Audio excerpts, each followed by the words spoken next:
Hello friends, तो आज हम पढ़ने वाले हैं साधारण ब्याज का पार्ट 5। लेकिन उससे पहले आज थोड़ा मोटिवेशन लाइन हो जाए, चंद लाइनें। तो मैं देखिए, आप ये है, अगर हमें सफल होना है तो हमें इन 5 बातों को दिमाग से निकालना होगा।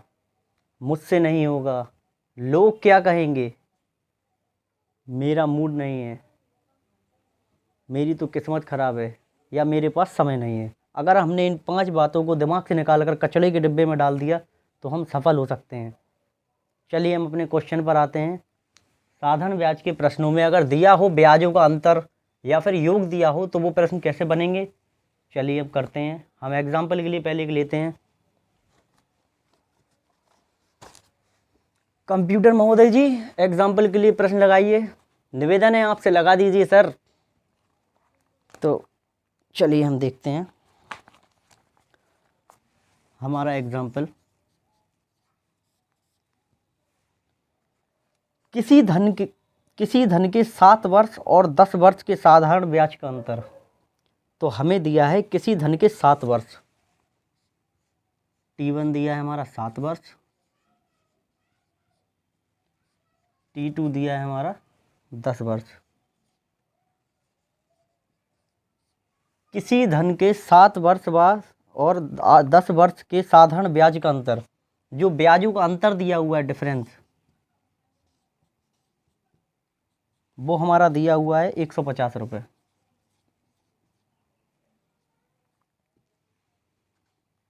यदि ब्याज की दर 5% वार्षिक हो, दिया गया है वार्षिक, ब्याज की दर दोनों में समान है, मात्र समय का अंतर है और डिफरेंस दिया है हमारे ब्याज का। हमारी ब्याज जो दर है वो 5% वार्षिक हो, तब धन ज्ञात कीजिए।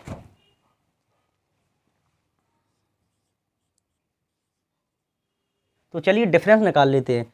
दोनों में डिफरेंस दिया हुआ है, तो चलिए, तो इस टाइम के हिसाब से और इस दर के हिसाब से साधारण ब्याज क्या है, तो साधारण ब्याज का अंतर ही तो दिया है, तो हम अंतर लिख लेंगे। तो दिया है साधारण ब्याज बराबर क्या होता है, मूलधन, जो कि हमें दिया नहीं है, निकालना है, गुणे दर, हमें 5% दी है, इनटू में समय दिया है 10 वर्ष। जो ज़्यादा होगा हम उसको रखेंगे ना, उसमें से घटाएंगे छोटा वाला ब्याज। जो ब्याज ज़्यादा होगा हम उसमें से घटाएंगे ना। और ज़्यादा ब्याज कैसे होगा, अगर समय ज़्यादा होगा, इसमें समय कम है तो ये छोटा ब्याज है। तो इन दोनों का डिफरेंस निकालना है 150 रुपये। तो चलिए, तो पहला ब्याज जो होगा हमारा साधारण ब्याज होगा T2 वर्ष के हिसाब से, मूलधन गुणे दर गुणा समय 10 वर्ष अपॉन 100, माइनस ये वाला घटा देंगे हम ब्याज। मूलधन हमें दिया नहीं है, R हमारा 5% है, समय 7 वर्ष है, अपॉन 100। ये हो गया हमारे दोनों ब्याज, और ये माइनस लगा दिया तो दोनों ब्याज में अंतर, दोनों ब्याजों में अंतर दिया है हमारा 150 रुपये। तो हम लिख लेंगे 150 रुपये। चलिए इसको सॉल्व करते हैं। अच्छा, आपको इनमें से कुछ कॉमन दिख रहा है, देखिए ज़रा, इसमें और इसमें। अगर हम कॉमन ले लेंगे तो हमें ज़्यादा आसानी होगी। तो चलिए हम कॉमन देखते हैं क्या दिख रहा है। हमें दिख रहा है इसमें 5/100 और इसमें भी 5/100। तो चलिए हम इसको कॉमन ले लेते हैं। तो 5/100 हमने ले लिया कॉमन, तो ब्रैकेट में बचेगा, इसमें से 5/100 निकल जाएगा तो ये बचेगा 10p, 10 गुणे p 10p, माइनस इसमें से 5/100 आ जाएगा तो बचेगा 7p, बराबर का 150 हमारा चल रहा है, ये रखेंगे। चलिए 10p में से अगर 7p गए तो बचा 3p, और ये चल रहा है हमारा ब्रैकेट में 5/100, ये बाहर लिया था जो कॉमन, ये लिखा हमने। 10p में से 7p गए तो 3p बचा, बराबर जो है 150 के है। चलिए इसको सॉल्व कर लेते हैं। 5 एकम 5 और 5 दिया 15, ये 30 बार में कट गया। चलिए ये हमारा 3p बचा, ठीक है। इसको और सॉल्व करते हैं तो 3p बराबर हो जाएगा, कैंची गुणा कर लेंगे तो 3p यहाँ आएगा, 3p बचा है ऊपर तो 3p, 100 का गुणा 30 में हो जाएगा तो ये हो जाएगा 3000। तो p बराबर हमारा आ जाएगा, मूलधन आ जाएगा हमारा, 3 का भाग कर देंगे 3000 में तो 1000 रुपये। ये रहा हमारा मूलधन, जो कि हमसे हमारे प्रश्न में पूछा गया था। आप चाहें तो इसको पॉज करके सॉल्व करके भी देख सकते हैं। तो हमारा पहला प्रश्न आपको ऊपर दिख रहा होगा बोर्ड के, तो चलिए हम करते हैं। तो हमारा जो पहला प्रश्न है हमसे क्या कहता है, हमारा पहला प्रश्न कहता है किसी धन का 10 वर्ष का 2.1% की दर से, चलिए किसी धन का, तो हमें पूछा गया है धन का, यानी हमें निकालना है इसमें मूलधन। किसी धन का 10 वर्ष का, समय दिया है हमारा 10 वर्ष,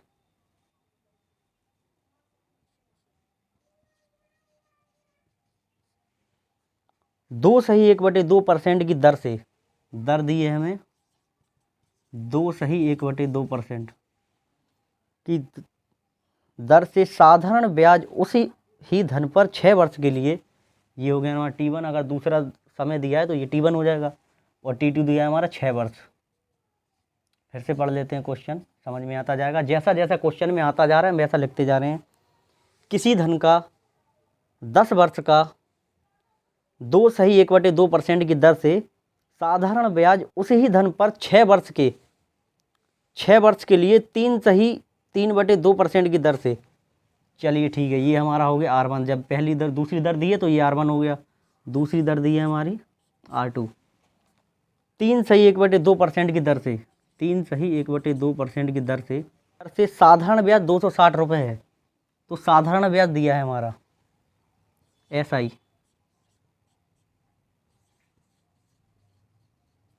260 रुपये है, 260 रुपये अधिक है। 10 वर्ष में 2.1/2% की दर से जो ब्याज है वो 6 वर्ष में R2 दर जो है 3.1/2% की दर से ब्याज से 260 रुपये अधिक है। अधिक है मतलब ये अधिक है पहला वाला, तो अधिक के लिए हम क्या करेंगे, पहला वाला माइनस दूसरा वाला ब्याज और बराबर का 260 रुपये, जो दिया गया है हम वही करेंगे। चलिए हम करते हैं। हमें कहा गया है कि ये ब्याज बड़ा है, कि इतना ब्याज अधिक है 260 रुपये, किससे, इससे, इस समय और इस दर से। चलिए तो करते हैं, पहले हम ब्याज लिख लेते हैं। तो पहले वाले का ब्याज क्या बनेगा, T1 R1 से बनेगा मूलधन गुणे दर, जो कि हमें पता करना है, तो P का P लिखेंगे, मूलधन गुणे दर। इसको हम सॉल्व कर लेते हैं R2 को, तो ये हो जाएगा 2 दूनी 4 और 1 5/2, 5/2 मतलब 2.5%। चलिए 2.5% PRT, समय कितना दिया है हमारा 10 वर्ष, T1 10 वर्ष अपॉन 100 माइनस का मूलधन गुणे दर हमारी कितनी दी है, इसको भी सॉल्व कर लेते, तो 3 दूनी 6 और 1 7/2, यानी कि 3.5%। दर मूलधन गुणे दर हमारा दिया है 3.5%, गुणा समय कितने वर्ष के लिए, T2 दिया है 6 वर्ष के लिए, अपॉन में कर लेंगे 100 बराबर, ये साधारण ब्याज जो है इससे अधिक है। भाषा को पढ़िए, भाषा को समझिए आप, उसमें दिया गया है कि 10 वर्ष के लिए 2.1/2% का जो ब्याज है वो इतने समय से इतनी दर के लिए इससे अधिक है 260 रुपये, यानी कि सीधा सीधा कहा गया है कि अंतर दिया गया है, ये ब्याज बड़ा है इससे, तो इन दोनों को अंतर लिख लेंगे हम। ये बड़ा है तो पहले लिखेंगे, माइनस करेंगे छोटा वाला, कितने रुपए अधिक है ये इससे, 260 रुपये, तो 260 लिख दिया हमने। अब आप देखिए आपको क्या कॉमन दिखता है, तो मुझे तो दिख रहा है इसमें 1/100 करते हैं हम सवाल इसको। जब हम इसमें से 1/100 कॉमन ले लेंगे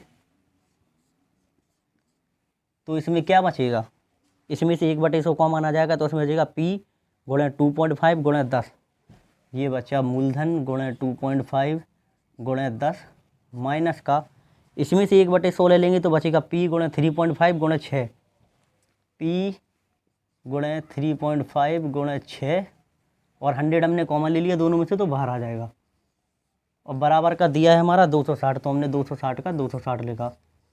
चलिए अब हम इसको और सॉल्व कर लेते हैं। तो 1/100 का 1/100 ऐसे ही लिखा हमने, इसका गुणा कर लेते हैं, इसका गुणा कर लेते हैं, तो ये हो जाएगा हमारा 2.5 गुणा 10 करेंगे तो ये हो जाएगा 25P, माइनस इसका गुणा करेंगे तो ये हो जाएगा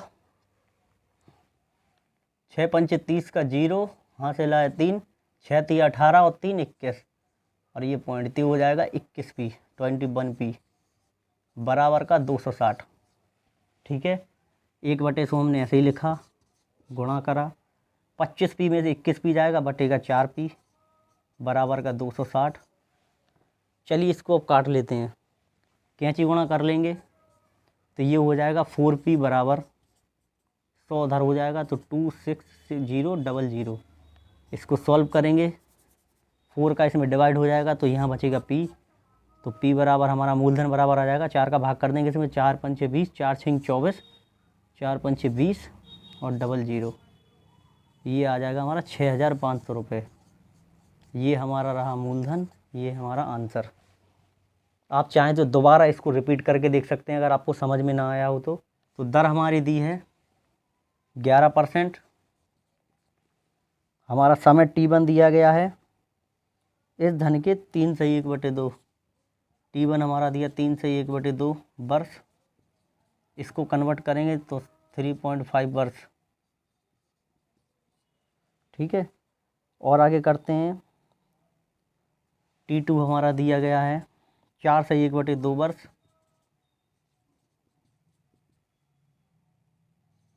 इसको करेंगे 9/2 यानी कि 4.5 वर्ष। और जो ब्याज का अंतर है दोनों का वो 412.50 है। डिफरेंस दिया है हमारा SI का, साधारण ब्याज का डिफरेंस 412.50 रुपये। जैसा कि हमने पिछले 2 क्वेश्चन में किया हम वही करेंगे।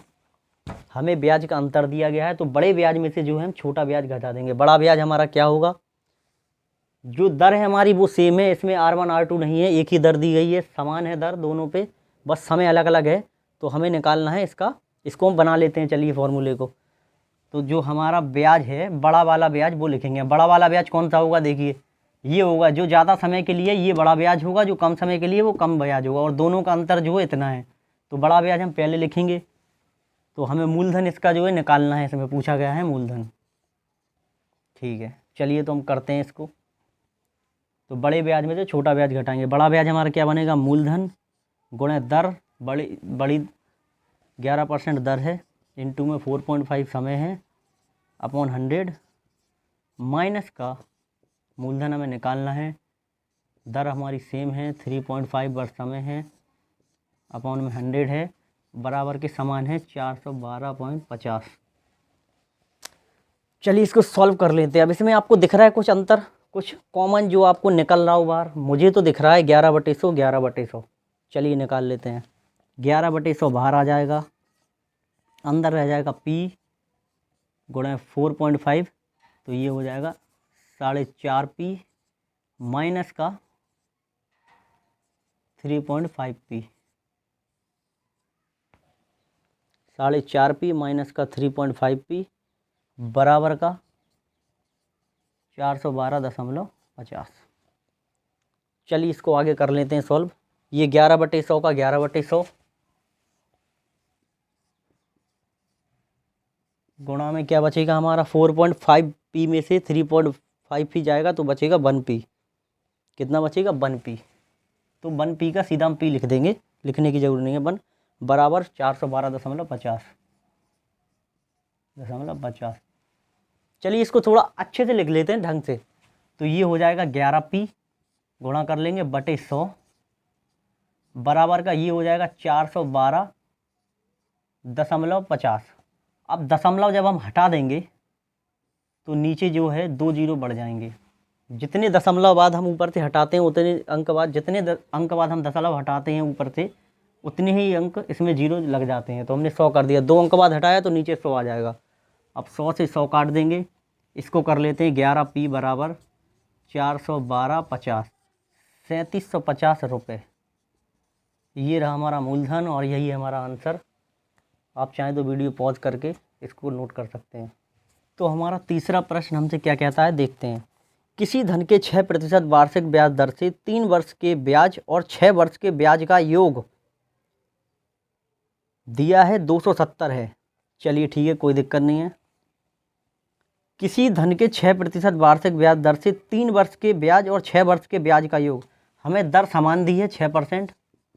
R1 R2 का कोई लफड़ा नहीं है, इसमें दिया है सीधा R। 6% ब्याज हमारी जो है सेम दी है, दोनों समान वर्ष में दोनों के लिए समान है। 6% दर जो है दोनों के लिए समान दी गई है, समान दर है। और हमारा समय अलग अलग दिया है। T1 हमारा दिया है 3 वर्ष और T2 हमारा दिया है 6 वर्ष। तो चलिए अब इसका जो दिया है योग दिया है, अभी हम घटा रहे थे, अभी हमें जोड़ना है। योग कितना दिया गया है दोनों का योग दिया गया है 270 रुपये। तो मूलधन बताइए।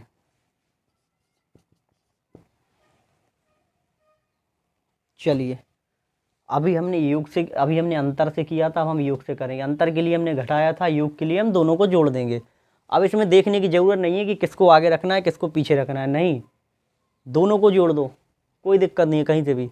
तो चलिए हम दोनों को जोड़ देते हैं। दोनों ब्याज क्या होंगे हमारे? पहला ब्याज होगा मूलधन गुणे दर सेम है 6% गुणे समय 3 वर्ष ले लेते हैं अपॉन 100 प्लस का मूलधन गुणे दर सेम है गुणे समय हमारा 6 है अपॉन 100 बराबर का 270। इसमें आप देख लो आपको क्या कॉमन दिख रहा है। मुझे तो दिख रहा है 6/100, तो हम 6/100 कॉमन ले लेते हैं। इसमें बचेगा 3p प्लस 6p बराबर का 270। चलिए इसको जोड़ लेते हैं। तो 6/100 यहाँ बचेगा, गुणा में 3p और 6p 9p हो जाएगा और बराबर का 270। तो चलिए इसको काट लेते हैं यहीं पर। 9 एकम 9 और 9 तिया 27, ठीक है। इसको और कर लेते हैं, तो यहाँ पे इसको कैंची गुणा कर लेंगे नीचे बन करके। तो ये हो जाएगा p बराबर, अच्छा ठीक है अभी लिख लेते हैं 100/100 बराबर का गुणा p है बराबर का 30 बचा यहाँ पर। तो इसको और काट लेते हैं, 6 कम 6 और 6 पंचे 30। अब हो जाएगा कैंची गुणा। तो p बराबर 500 रुपये। ये रहा हमारा आंसर, हमारा मूलधन निकला है 500 रुपये। तो हमारा अगला प्रश्न हमसे क्या कहता है? ऊपर देख लिया, पढ़ लीजिए कि एक व्यक्ति ने बराबर धन, यानी कि हमारा मूलधन समान है, बराबर धन 6% वार्षिक दर पर राम को 8 वर्ष के लिए तथा श्याम को 10 वर्ष के लिए उधार दिया और दर भी समान दी है। 6% लिखा है, एक ही दर दी है, दो दर दी नहीं है इसमें, तो एक ही दर है। तो फिर से पढ़ लेते हैं हम। एक व्यक्ति ने बराबर धन जो है, समान मूलधन है दोनों के लिए, 6% वार्षिक दर से राम को 8 वर्ष के लिए, राम को जो है 8 वर्ष के लिए तथा श्याम को जो है 10 वर्ष के लिए T2। दर के लिए कुछ नहीं कहा गया, दर सिर्फ एक ही दी है, तो दर दोनों के लिए समान होगी। राम को 8 वर्ष के लिए तथा श्याम को 10 वर्ष के लिए उधार दिया है। दोनों से व्यक्ति को कुल ब्याज, यानी कि योग दिया है, कुल योग ब्याज कितना दिया है हमारा? 2160 रुपये है। तो प्रत्येक को दिया गया धन ज्ञात कीजिए। हमें मूलधन बताना है, दोनों के लिए धन समान है, एक है, तो हमें ज़्यादा दिमाग लगाने की ज़रूरत नहीं पड़ेगी, सिर्फ हमें मूलधन निकालना है। अगर अलग अलग धन होता तो थोड़ी होती दिक्कत। चलिए हम वही करेंगे जो हमने पिछले क्वेश्चन में किया। दोनों का धन का योग करेंगे हम, दोनों का जो है साधारण ब्याज जोड़ देंगे और उनका योग लिखेंगे। तो साधारण ब्याज राम को दिया, उसका साधारण ब्याज क्या है? तो साधारण ब्याज बराबर मूलधन गुणे दर, 6% समान है, 8 वर्ष के लिए दिया अपॉन 100 प्लस धन समान है, तो यहाँ भी p है यहाँ भी P1 P2 करने की ज़रूरत नहीं है। श्याम को दिया हुआ धन क्या है? जो ब्याज बनेगा धन पर वो बनेगा मूलधन गुणे दर समान है गुणे समय 10 वर्ष अपॉन 100 बराबर 2160 रुपये। चलिए इसको सॉल्व कर लेते हैं। मुझे तो इसमें दिख रहा है 6/100 कॉमन, तो यहीं से ले लेते हैं बाहर। 6/100 हमने ले लिया, यहाँ बचेगा 8p, ठीक है, यहाँ बचेगा 10p।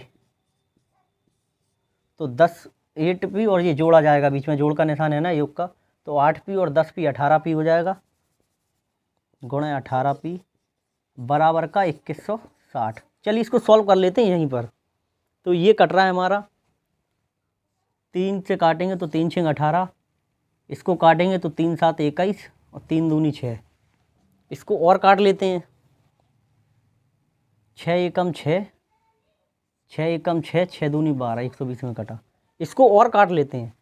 6 एकम 6, 6 दूनी 12, ये 20 बचा। अब इसको लिख लेते हैं क्या बचा है। ये बचा है हमारा P/100 बराबर का ऊपर बचा है 20। तो इसको जो है कैंची गुणा कर लेते हैं, तो हमारा मूलधन जो है आ जाएगा 2000 रुपये। 20 का गुणा 100 में करेंगे तो 2000 रुपये। ये रहा हमारा आंसर। ये हमारी क्लास का आखिरी प्रश्न था। इसके साथ हम क्लास का समापन करते हैं। अगर आपको मेरी वीडियो पसंद आई हो, अच्छी लगी हो, तो प्लीज़ वीडियो को लाइक कीजिए, चैनल को सब्सक्राइब कीजिए और वीडियो को शेयर कर दीजिए।